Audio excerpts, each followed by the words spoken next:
Vobiscum Sequentia Sancti Evangelii secundum Ioannem.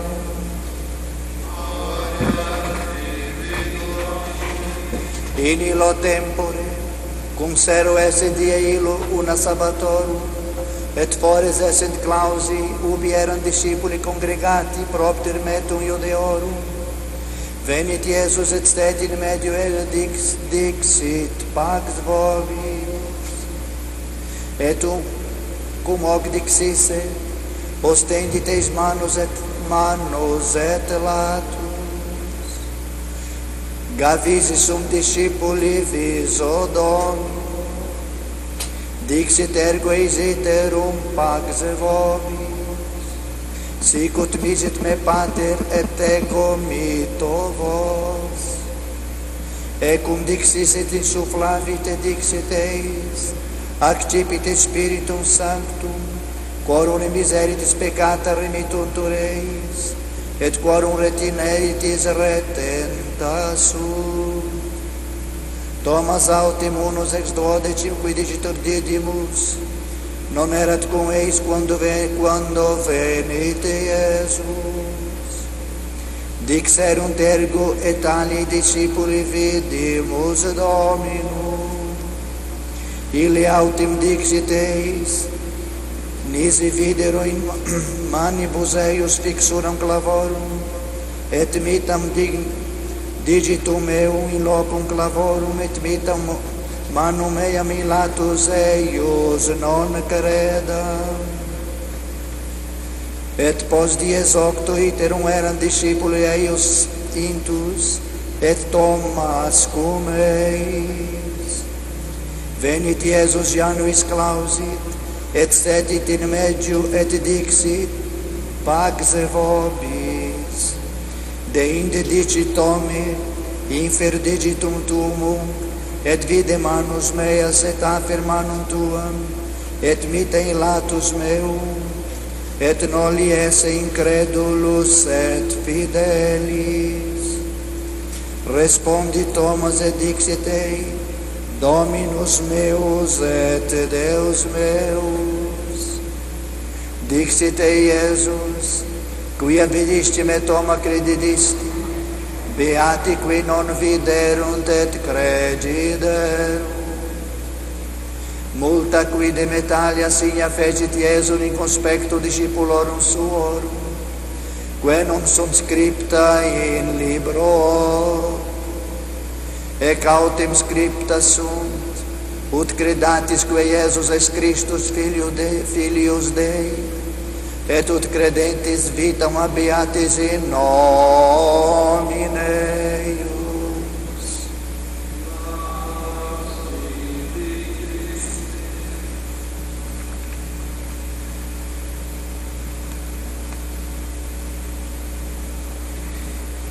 O Senhor esteja convosco.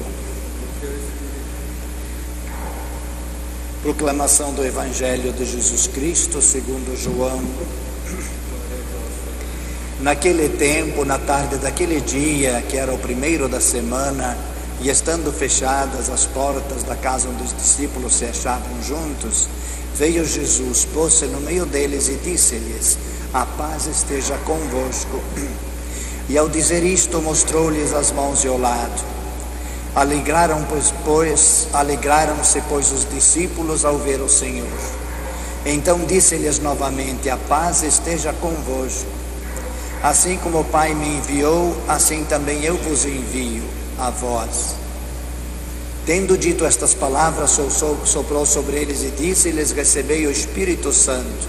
Aqueles a quem perdoardes os pecados, ser-lhes-ão perdoados. E aqueles a quem os retiverdes, ser-lhes-ão retidos.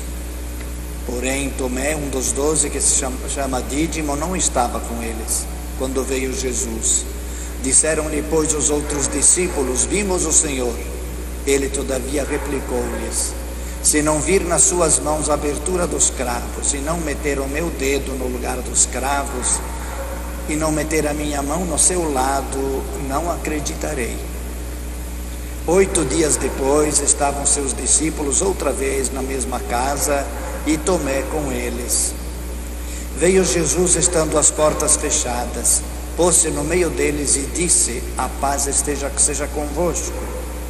Depois disse a Tomé: mete aqui o teu dedo e vê as minhas mãos. Aproxima também a tua mão e mete-a no meu lado. E não continues incrédulo, mas fiel. Tomé respondeu dizendo: meu Senhor e meu Deus. Jesus observou-lhe: porque me viste, Tomé, acreditaste? Pois bem-aventurados os que não viram e creram. Outros muitos prodígios fez ainda Jesus na presença dos seus discípulos, que não foram escritos neste livro. Estes, porém, foram escritos, a fim de que acrediteis que Jesus é o Cristo, Filho de Deus, e para que acreditando tenhais a vida por virtude do seu nome. Palavra da salvação.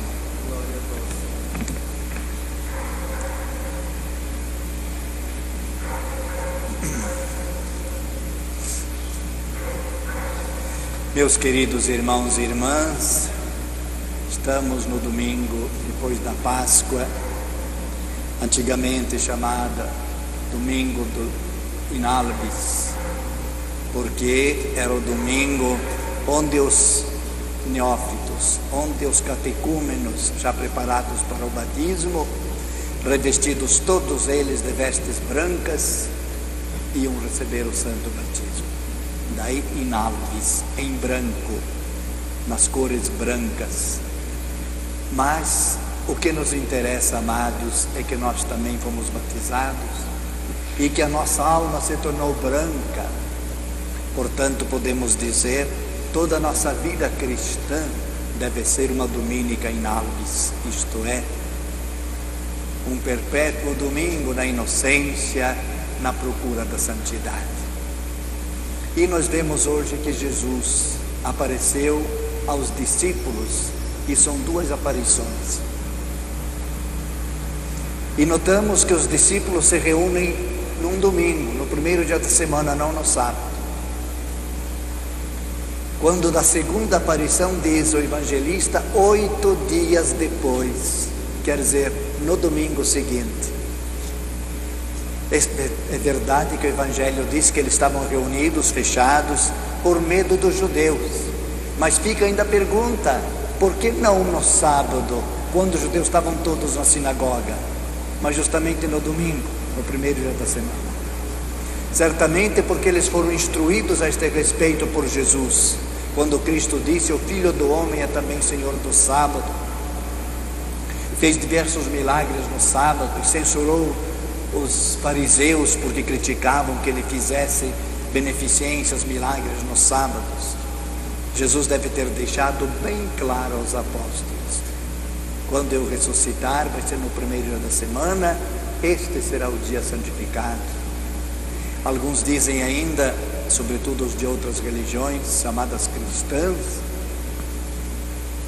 que a prova está aqui, que o apóstolo Paulo e os outros apóstolos, mas principalmente Paulo, aos sábados ia na sinagoga para pregar aos judeus. Mas é lógico, se Paulo não fosse no sábado na sinagoga, ia encontrar quem lá no outro dia?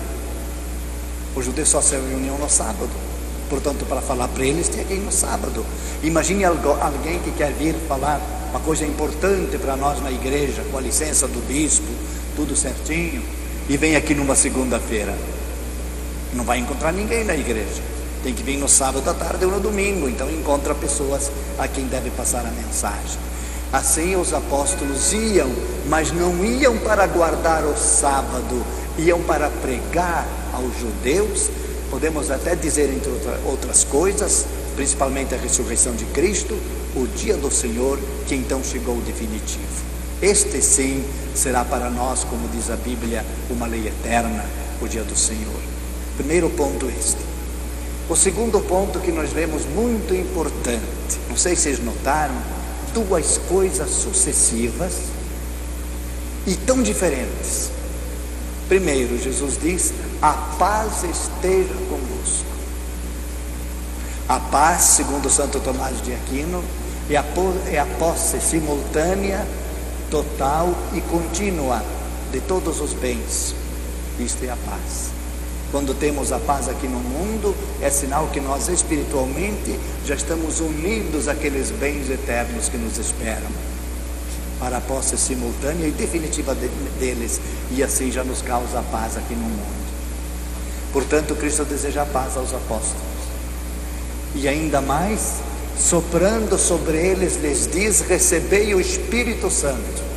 São aí duas coisas muito parecidas: a paz e o Espírito Santo, que é o fator da paz. É o Espírito Santo que nos traz a paz.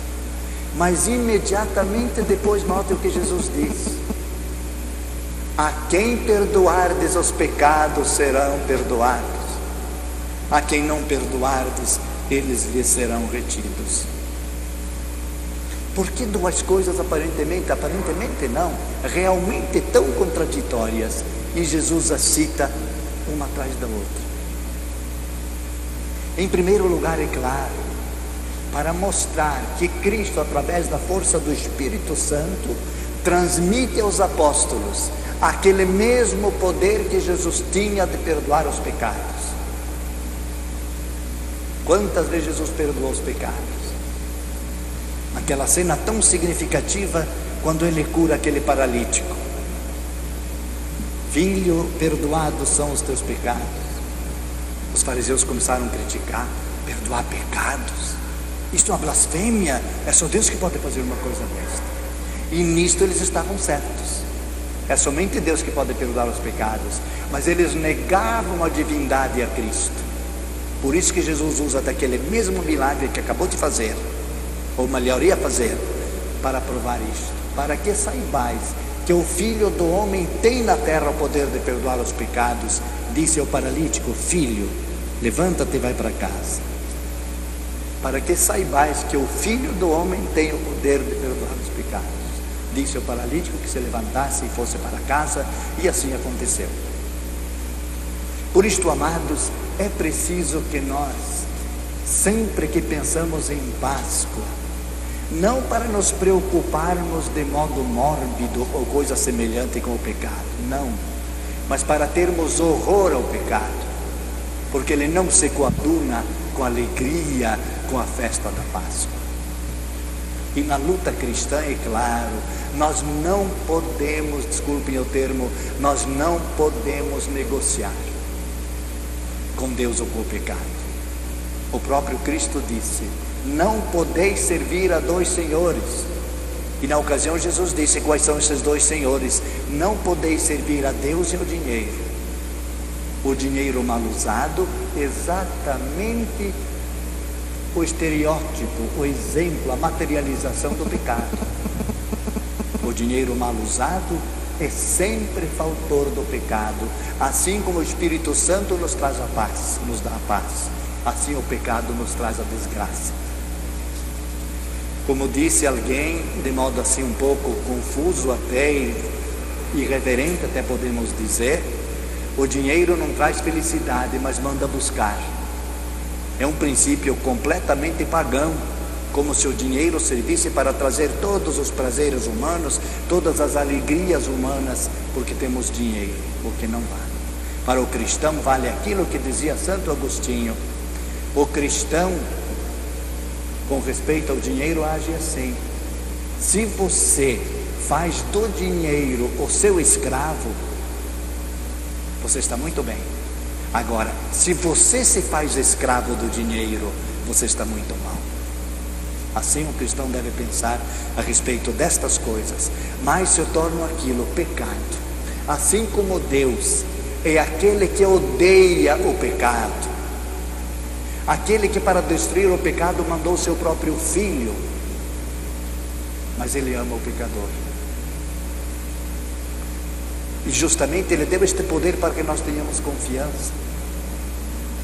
Aí está muitas vezes o preconceito da parte de uns, desculpa esfarrapada para outros, uma ignorância para terceiros, quando dizem: quem é o padre? O que é o padre mais do que eu, que lhe perdoa os pecados? Eu me confesso direto para Deus. Nós vemos como isto é uma injustiça muito grande para com Cristo. Disse um santo, e com muita razão,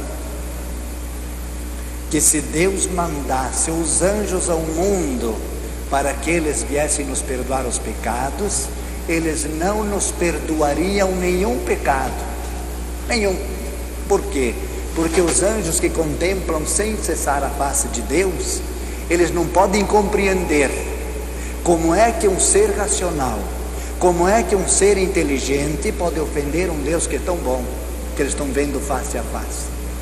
Portanto, eles não perdoariam pecado nenhum. Por isto, como diz Paulo, todo pontífice, e pontífice é o diácono, o sacerdote e o bispo, e principalmente o sacerdote e o bispo, todo pontífice está cercado de fraqueza. Ele oferece sacrifícios por si mesmo, porque também ele está cercado de fraquezas. E para que ele possa compreender os que erram, está aí. Nós inclusive devemos olhar, se olhamos com olhar cristão para essas coisas, devemos olhar com grande olhar de gratidão para com Cristo, como expressão da sua misericórdia. Ele mandou alguém semelhante a nós, que tem as mesmas fraquezas, ou às vezes até maiores do que nós, para que ele então, tendo a sua experiência amarga, como diz o profeta, sabe de que barro foi feito, ele tenha também um coração grande para, em nome de Deus e pelo poder de Deus, distribuir a grande riqueza do perdão. A quem perdoardes, ser-lhes-ão perdoados. E não há dúvida nenhuma, amados irmãos, que quanto mais nos formos no bom sentido devotos do santo sacramento da confissão, muito mais intensa será a nossa vida cristã, muito mais proveitosa para a glória de Deus e para a nossa salvação, para a nossa glória futura. Porque é natural, amados, nós não palmilhamos o caminho do céu. Aqui na terra nós caminhamos na terra, e quem anda pela poeira naturalmente faz aderir no seu corpo uma porção de poeira, volta para casa, tem que tomar um banho para tirar aquela poeira. Daí a necessidade também de todos nós, quando necessário, tomarmos, por assim dizer, este banho espiritual, dirigirmos-nos com toda a fé ao confessionário, na certeza de que lá está o sinal mais eloquente, mais concreto, mais materializado da misericórdia de Deus. Dizíamos que certas pessoas afirmam que o padre não perdoa pecado nenhum. Eu concordo 100% com isso que essas pessoas dizem. Realmente, o padre, como pessoa humana, não perdoa pecado nenhum. Nenhum. Agora, eu nego 100.000%, milhares por cento, quanto queiram, daqueles que neguem que o sacerdote seja instrumento através do qual Cristo perdoou, perdoa e perdoará até o fim dos tempos os pecados dos homens, através da fragilidade, através das limitações das pessoas humanas que se chamam sacerdotes ou bispos. Esta é a verdadeira visão que devemos ter.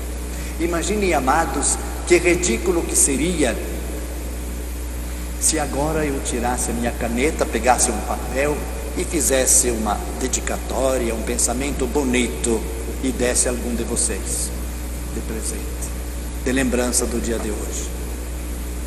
Imaginem que ridículo seria se alguém chegando em casa dissesse: olhem o que eu recebi da caneta do Padre Paulo.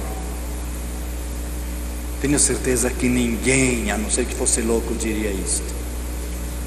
A caneta do Padre Paulo não fez aquilo, foi o Padre Paulo que fez, mas a caneta serviu de instrumento.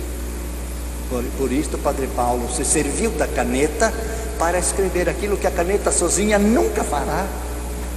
Ela pode ficar deitada perto do papel milhares de anos se aguentar, por ela mesma não fará uma letra, mas porque foi posta na mão e articulada, ela serviu como instrumento. É claro que o sacerdote e o bispo têm sua liberdade, sua inteligência, suas qualidades, suas limitações, mas não importa. Quando exerce qualquer um dos sacramentos, mas para vermos melhor, especialmente neste sacramento do perdão dos pecados, ele está sendo como que a caneta da qual acabei de falar, consciente, tudo bem, mas instrumento. É através dele que Deus faz esta maravilha. É através dele que Deus diz a cada um dos pecadores: vai, teus pecados são perdoados, não peques mais. É isso que Cristo diz a todos na pessoa do sacerdote: quando eu te absolvo em nome do Pai, do Filho e do Espírito Santo. E vejam que o padre não diz Cristo te absolve, não, eu te absolvo. Por quê? Porque o sacerdote tem nas mãos este poder maravilhoso. Hoje é verdade, a liturgia da ordenação sacerdotal já inclui no conjunto das cerimônias este poder. Mas eu ainda, quando fui ordenado no rito antigo, no rito latino, depois que acabou a cerimônia da ordenação, posso dizer, eu já era sacerdote para todos os efeitos. No entanto, numa cerimônia muito especial, a gente se apresentava diante do bispo, ficava de pé, notem bem, não de joelho, mas ficava de pé, e o bispo, impondo as mãos na cabeça, dizia: recebe o perdão de perdoar os pecados. Quer dizer, este poder era transmitido de um modo solene, particular, concreto. Recebe o poder de perdoar os pecados. O que significava isto? Significava exatamente que o bispo, como sucessor legítimo dos apóstolos, portanto depositário desta ordem divina, quem perdoardes serão perdoados, a quem não perdoardes não serão perdoados, ele transmitia este poder que ele recebeu dos apóstolos para aquele que foi recém-ordenado sacerdote. Recebe o poder de perdoar os pecados. Por isto, amados, o demônio quer e quer muito que nós olhemos com olhares humanos para o sacerdote. O que ele é mais do que eu? Eu me confesso direto para Deus. Isto não existe, porque o demônio sabe. Quanto mais longe ele conservar as almas, as pessoas, do poder, ou melhor, do perdão dos pecados, mais ele tem domínio, mais ele tem poder sobre estas almas. Por isto, amados, renovemos esta nossa fé e vejam que Cristo disse a Tomé. Interessante isto, não é? Ponha o teu dedo aqui e creia. Interessante isto. Ponha o teu dedo aqui e creia. Desde quando que o dedo foi objeto de crer? Nós cremos pela inteligência e pelo coração, mas nunca pelo dedo.